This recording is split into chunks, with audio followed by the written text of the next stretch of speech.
Croeso i rifin arall o penrydd y podlediad lle mae sgwennwyr yn cael penrhyddid i drafod crefft, cymylliant a chynefin yn ei gwaith. Iestyn Tyne dwi. Grug Muse dwi. A wsos yma mae gennym ni sgwrs rhwng dau awdur diddorol iawn, dau sydd yn sgwennu y maes celf, neu dyna'r rheswm nath ni gael nhw at ei gilydd yn y lle cyntaf lle. Ond, falle rhywbeth yn codio'r sgwrs yma, Grug, beth ydy'n iwsio pam wyt ti eisiau cofnodi rhyw syniad sydyn sy'n dod i chdi, falle mewn lleoliad neu amgylchiadau yn gyfleus? Ia, mae'n amrywio cefn yn llaw os dwi'n cael yn al yn short lle.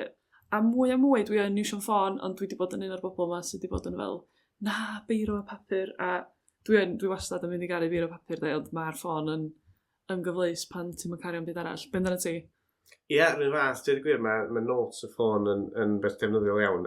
Dwi wedi dod yn ôl at yr llyfr nodiadau ffyddlon yn ddiweddar ar ôl amser i ffwrdd. Wel, efo atebion chydig bach mwy diddorol na ni, mae y ddau oedd yn sgwrsio yn y sgwrs yma lle. Mae Dylan Huw yn awdur a beirniad celf, a mae o'n byw ar y funud yn Nghaerdydd. A mae gen fo ddiddordeb mewn iaith a cyfieithu, creu iaith, a mae hwnna'n rhywbeth nath godi yn y sgwrs lle'r syniad yma o cicio'n erbyn fatha ffinia be da ni'n meddwl am fatha iaith lle, a hefyd mae gen fo ddiddordeb mewn olynyddau cwiar. A wedyn mae Talulah yn fyfyriwr a sgwennwr sy'n hoffi hefyd arbrofi fatha efo iaith, fatha cyfrwng ysgrifenedig a llafar. A mae ganddyn nhw ddiddordeb mewn effaith bro a tirwedd ar eu perthynas nhw fo iaith. A eto dod â ni nôl at rhai o'r themau yn y podcast yn y sgwrs yma lle, syniad o iaith, ond hefyd be nath ddod fyny yn y sgwrs yma nes i rili fwynhau oedd y syniad o fylcha, be syniad pan dos o ddim iaith mewn ffordd a'r gwahanol ffyrdd mae'r ddau, Talulah a Dylan, yn iwsio bylcha a pytia a llefydd gwag yn ei gwaith lle. Felly gobeithio gowch chi flas ar y sgwrs yma rhwng fi, Dylan a Talulah.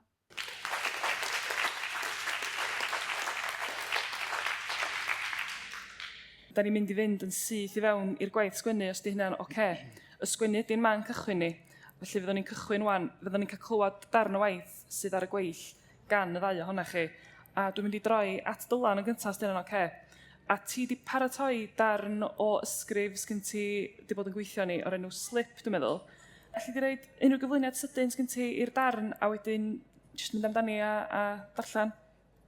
Ie, sa'n mynd i roi gormod o gyd-destun achos mae'n darn eitha llac, jyst kind of rhestr neu cyfres o argraffiadau neu pethau nes i wneud nodiadau ohonyn nhw dros mis Mai yma hefyd, really. Dyma'r darn. Dwi mewn seminar ar fy nghwrs yma pan mae fy ffrind Sophia sy'n dod o Costa Rica yn ynganu'r gair activist mewn ffordd sy'n chwildro o ryw fath rhywsut. Sy'n defnyddio'r gair dyfodolau mewn copi ar gyfer prosiect ac yn derbyn nodyn gan gydweithiwr yn dweud nad yw'r gair dyfodolau yn bodoli. Dwi'n gwrando ar recordiad o ddarlith gan yr hanesydd celf Pamela M. Lee wrth basio co-op Iestyn Tyne pan mae mhenni'n crwydro a dwi'n ystyried sgwni sut byddai modd meintioli yr hyn dwi'n rhoi mewn i'r byd ar unrhyw ddiwrnod a'r hyn dwi'n cymryd allan ohono. Dwi yng nghanol gosodwaith gan yr artist Kent Chan yn gwylio ei ffilm Future Tropics pan dwi'n cael syniad am ddarn o sgwennu. Dwi'n edrych dros darn nes i sgwennu yn 2020 ac yn sylweddoli'n bod ni'n bell iawn dal o ddeall beth brofon ni i gyd yn y flwyddyn honno. Dwi'n gwrando ar benod Wil Garn o Betiau Phobl pan mae'n sôn am yr holl brifeirdd byddai'n pasio trwy ei di pan oedd yn byw gyda Iwan Llwyd a dwi'n wyndro ydy'r math yna o ddiwylliant yn mynd i fyw am byth ac os dyle fe. Dwi'n teipio Wil Garn ar Google Docs wrth eistedd ar y Northern Line ac mae Google Docs yn newid y gair garn i'r gair ham.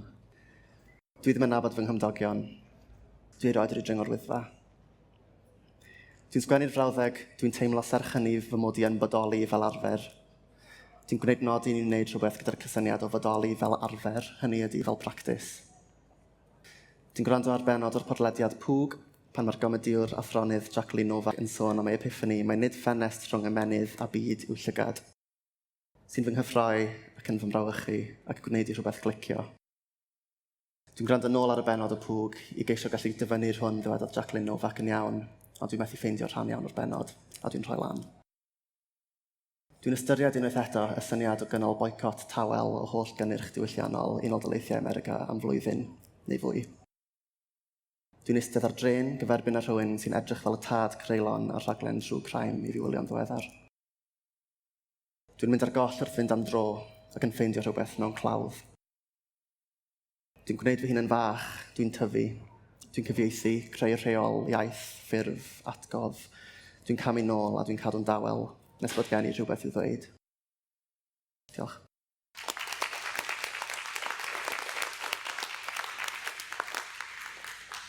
Do'n i'n ôl i holi ti rhywfaint am darn yna nes ymlaen, ond dwi am droi'n syth at Talulah, a mae gen ti ddarn o'r enw Bod y Babe, teitl gwych.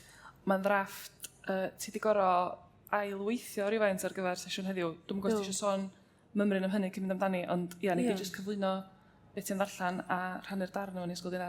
Ia, enw fo di Bod y Babe. Oedd y drafft original fatha mewn Saesneg a Chymraeg kind of thing, so o'n i kind of yn trio wneud hwn yn fwy Cymraeg pur. A dwi'n meddwl hwnna'n wbath ddiddorol i wneud o fewn ei hun, y ffordd da ni'n gorau weithio newid stwff ar gyfer y sefydliad fath ar Eisteddfod neu gwagle uniaith Gymraeg. A dwi'n siŵr, dwi'n gwybod sut fi'n teimlo am hwnna, ond dwi'n siarad am hwnna, dwi'n siŵr. Felly, Bod y Babe. A mae am blethu a rhwng ieithoedd a chwarae efo iaith. Bod y Babe. 1. Adref. Mynydds, capel, mo mynydds, mo capels. Canu myfanwy, dat yn canu myfanwy, anti myfanwy ar yr organ. Anti myfanwy yn rhoi losin o ffint yn fy llaw ar ôl capel pob syl. Emynau y fy nghlisia, emynau fy nghindeidau yn ei ffurf buraf. Cymraeg pur, proper Cymraeg like. Learn what that meant from an early age. Nôl i fyny'r mynydd tuag at adref, ymarfer piano. Wastad yn mynd nôl at chopsticks, chos mo just yn haws na grade 3 classical. Edrych allan o'r ffenest. Ochenaid, mynydds. 2. Ysgol. Cerdyn coch gan Mrs Rowlands yn siarad gormod o Saesneg. Internalise this.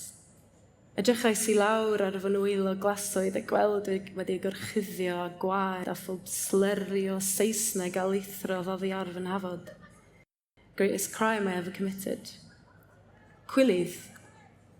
Capel. Cerdyn coch. Cwilydd. 3. Saith Seren Pub, Wrexham. Ysgol uwchradd. Got in with the Welsh crowd. Nosweithio gigs Cymraeg yn y Saith Seren. Candela, Tsunami, Gwilym, The Lot. Trio cofio'r lyrics I gyd, sti.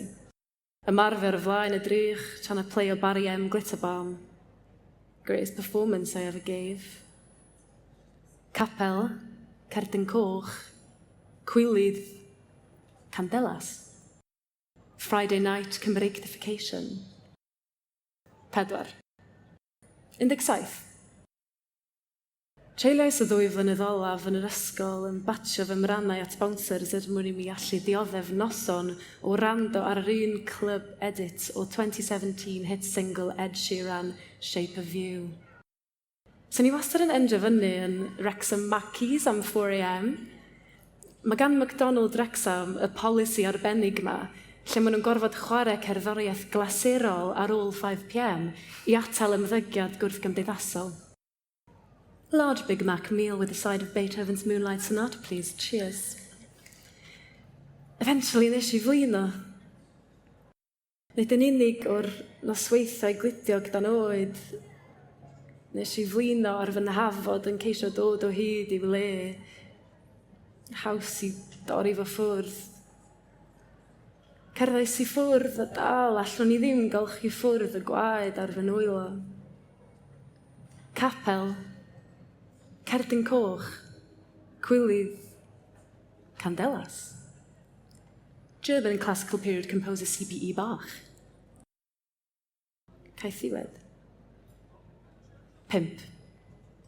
Ffin. 2 flynedd yn ddiweddarach. Dwi ar fin gwylio drama Gymraeg yn yr Edinburgh Fringe, a mae merch yn gofyn i mi os dwi'n siarad gibberish. Am hwn i mewn rhai ffyrdd mae'n iawn. Anelladwy, amhyr, bastardised. Ond ar o hwnna, nes i ddechrau galw adref mwy. Dug up all that I'd buried.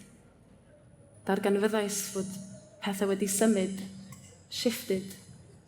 The tir felt different, ond I liked it. Oedd y border dal yn blurred. Ond rwan, o'n i'n sgreipio fy ngwynedd ar hyd yr ymylon, nôl i fyny'r mynydd teg at adref.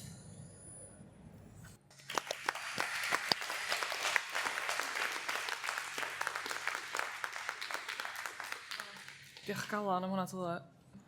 Dwi am gychwyn efo chdi, Dylan, a cwestiwn am...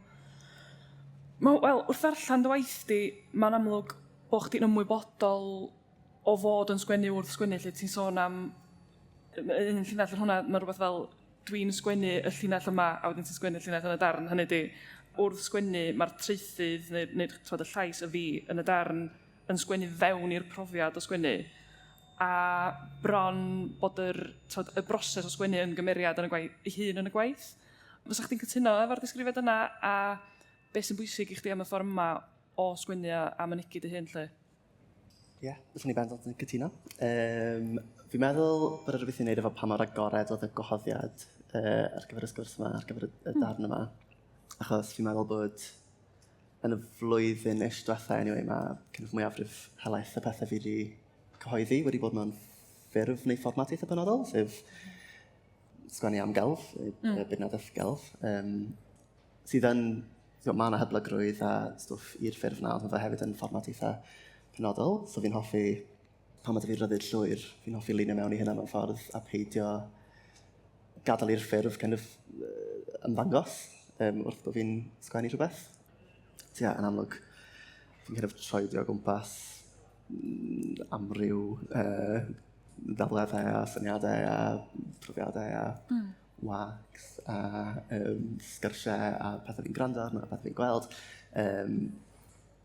So mae'r syniad yna loetro o gwmpas fel cwestiwn o beth yw ffurf rhywbeth yn rhywbeth ddiddorol i fi.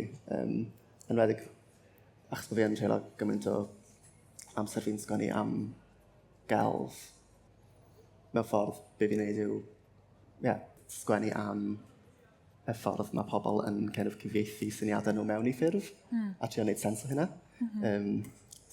Bendant i fi'n gweld sgwennu fel gofod i weithio stwff allan mewn ffordd eitha diamcan, falle. Fi'n ffeindio fel lot o'r sgwennwyr fi'n ymateb fwy o cryf iddyn nhw yn neud rhywbeth tebyg. Ti'n gallu rhaid enghreifftiau? O llyfr rhyw asar yn dod nôl ato, neu sgwennwr rhyw asar yn dod nôl ato, yw Renee Gladman, sydd yn fardd ysgrifwr.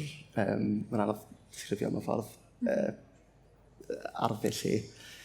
Ond mae da hi lyfr o'r enw Calamities, sydd yn special iawn i fi, a sy'n...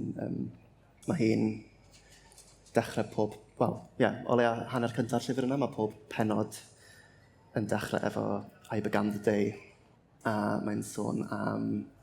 mae jyst yn disgrifio really fel be mae'n meddwl i ddeffro'n y bore a sgwennu, neu meddwl am stwff, a bod hynna'n lafur, a bod hynna'n broses sydd byth yn gorffen. A y syniad yma o calamity, mae'n galw pob penod yn calamity, so cyfres o calamities yna. So fi'n hoffi hwnna fel, fi'n meddwl lot am sgwennu am dinistyr neu chwal. A fi'n meddwl bod fi ddim rili efo diddordeb mewn atebion, I guess. Fi efo lot mwy diddordeb defnyddio sgwennu fel proses i weithio stwff allan, neu cymlethu pethau, neu gofodi mwy o gwestiynau, falle. Mae hwnna'n dod drosodd yn gry, dwi'n meddwl, y broses y meddwl sy'n cael ei actio allan ar y dudalen. tra bod ni'n sôn am ffurf, o'n eisiau holi'r ddau na chi am rhywbeth sy'n debyg, cyd-digwyddiad ydy, ond rhywbeth sy'n debyg yn y ddau ddarn ydy bod y ddau na chi'n chwarae fo'r strwythur pytiog yma, lle fragmentation, falle sa'n ei gael fo'n Saesneg. Mae ti efo lot o fatha snapshots, dydy perthynas nhw efo amser ddim yn glir, so mae'n gallu bod yn digwydd yn stret ar ôl ei gilydd, neu dros ban hir o amser, lle Talulah, mae rhai ti i weld yn dilyn rhyw fath o gronoleg, dydy, ond mae'n dal dros ban eitha hir o amser, a eto, da ni'n cael yr fel snapshots argraffiadol yma. Mae'n ddarnau ohono fo yn fragment, a wedyn mae'n fragmentation pellach yn digwydd efo'r geiriau nad oes. Ac o'n i jyst eisiau holi am fatha beth sy'n tynnu y ddau yn chi at yr arddull pytiog mae'n benodol, beth sy'n ddefnyddiol am yr fatha, be di rôl yr busnes pytia yma yn eich gweith chi. Dwi'n gwybod Talulah, ti eisiau cychwyn? Ie, dwi'n meddwl, dwi'n ymlaen. Dwi'n meddwl bod fi yn bersonol yn licio sgwennu lot o notes. Dwi'n defnyddio'r notes app fatha religiously. Dwi'n meddwl mae'r notes app weithiau'n gallu bod fatha rhyw space lle mae'n eitha confessional mewn ffordd, a dwi'n meddwl dwi'n sgwennu mewn ffordd really confessional, a dwi'n licio mynd trwy notes fi, neu be bynnag post-it notes, a just sort of gweld be dwi wedi rhoi lawr yn gwic pan dwi jyst yn byw bywyd fi. Chos weithiau mae pethau eitha difyr yna, mae pethau eitha trwm yna, a weithiau mae jyst fatha unrhyw beth.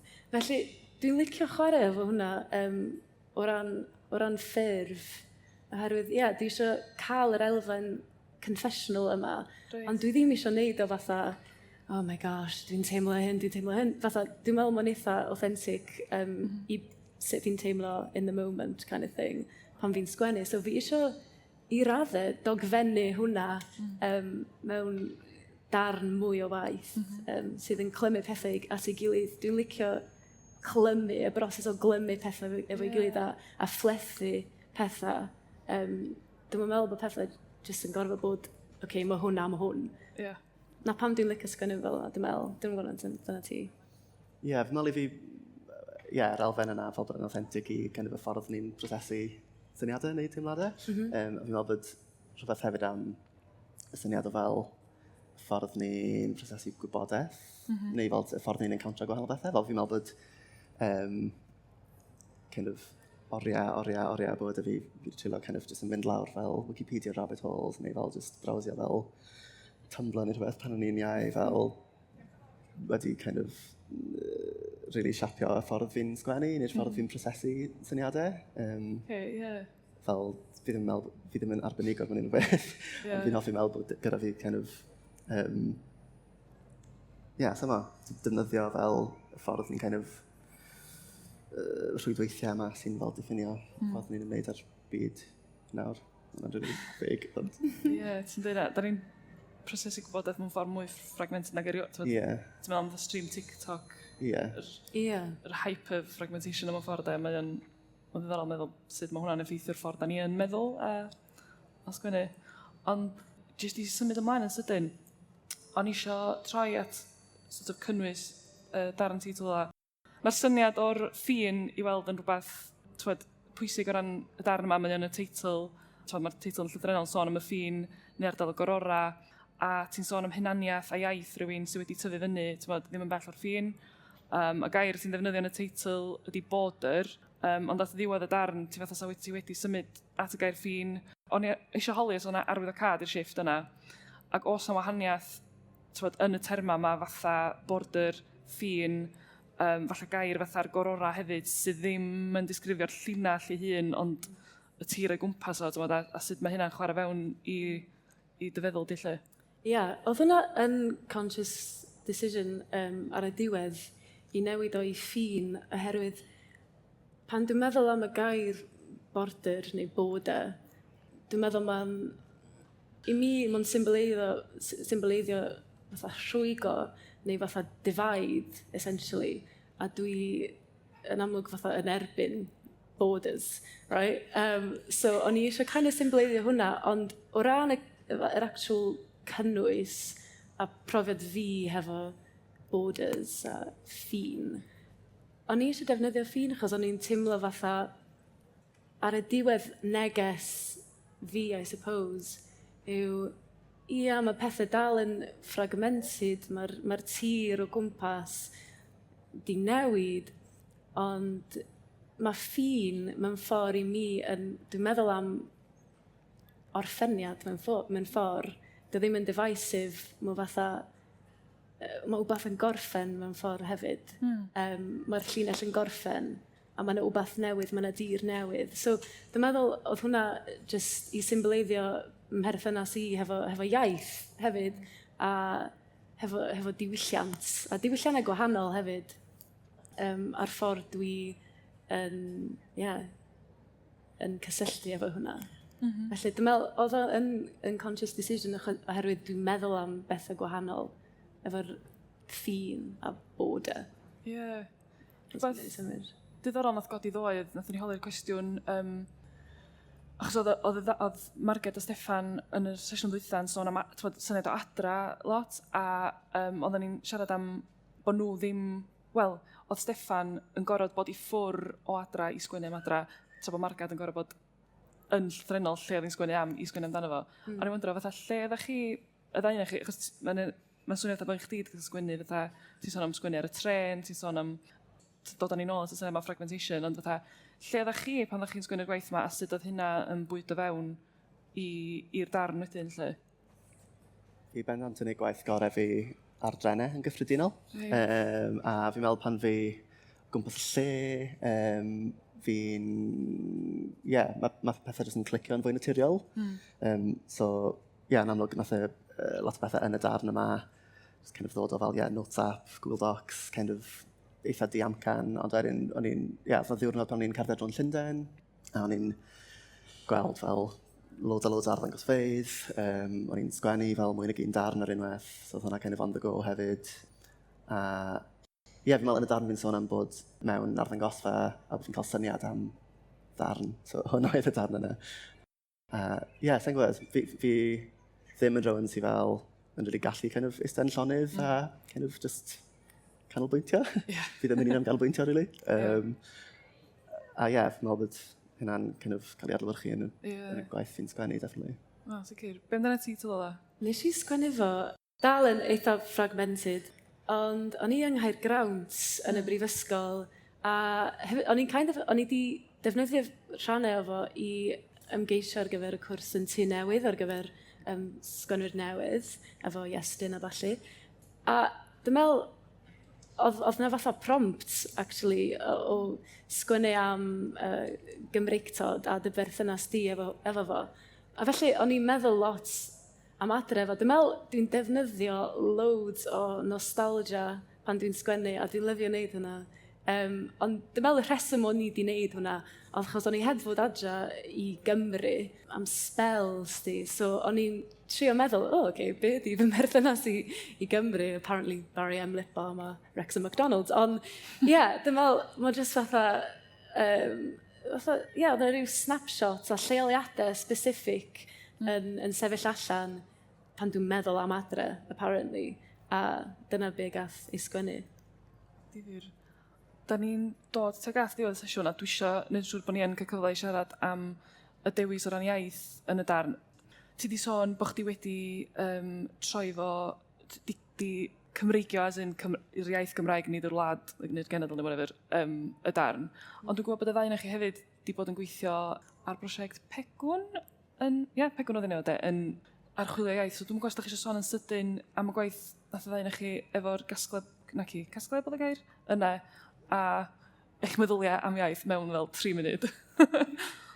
So dyna'n kind of yn mini preswylfa eitha intense hydref diwetha. So ni'n dau a Llun o Llanwyl yn treulio 2 ddiwrnod mewn gofod ar platfform 2 gorsaf drenau'r Fenni, lle mae peak mudiad sy'n gweithio yn kind of, ardal kind of, mynyddoedd Dion. Wedi bod yn cynnal llwyth o weithdai arbrofol a preswylfeydd a stwff. A yn kind of sail cysyniadol i'r holl waith yna, holl raglen yna, yw safle gorsaf y Fenni fel y station ola / cynta ar y ffordd mewn / allan o Gymru. Dwi'n ôl, it's syniad moffiniad ydy. A o'n i'n kind of defnyddio hynna mewn ffordd. Ond wnaethon ni osod kind of cyfyngiadau yn hunain, do, a fel chwarae efo'r syniadau fel rheoliaeth a stwff. Oedd hwnna'n ddiddorol i mi yn bersonol, chys dwi'n sgwennu heb reolau, a dwi'n lyfio wneud hwnna. A o'n i'n meddwl sy'n ni ddim yn dda am sgwennu efo rheoliadau a cyfyngiadau. Ond actually oedd o wedi cryfhau sgwennu fi loads, dwi'n meddwl.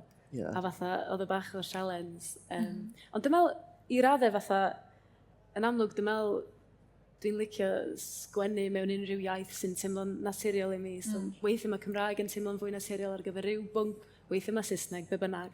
Ond, weithio mae cyfyngiadau yn cryfhau'r darn, dwi'n meddwl.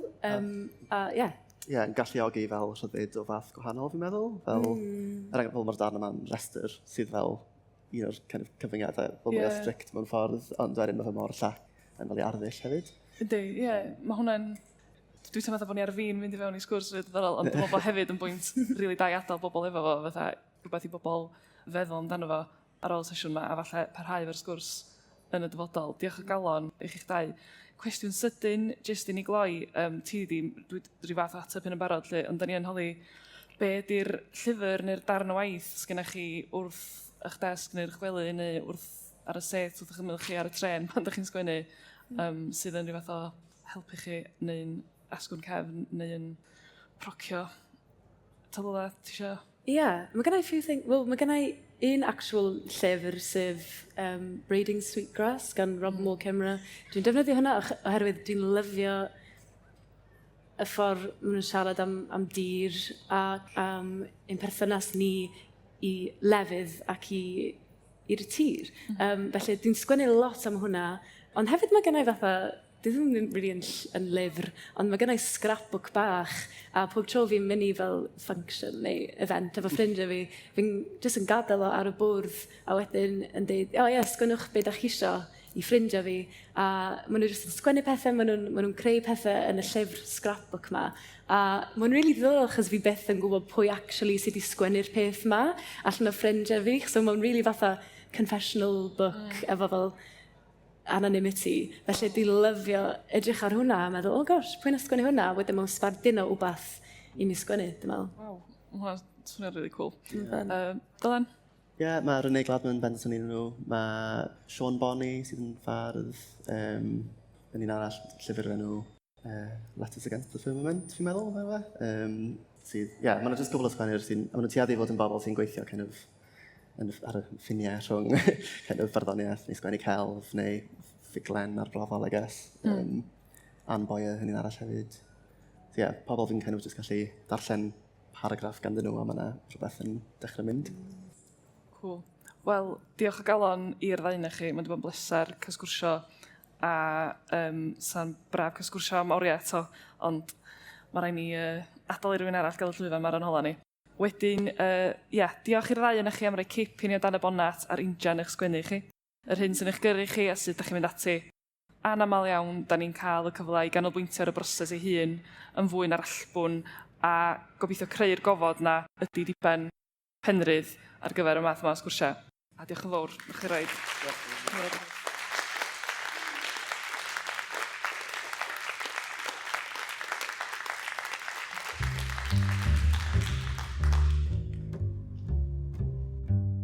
Diolch yn fawr iawn i Llenyddiaeth Cymru a'r Eisteddfod Genedlaethol am gynnig llwyfan a nawdd i'r prosiect yma.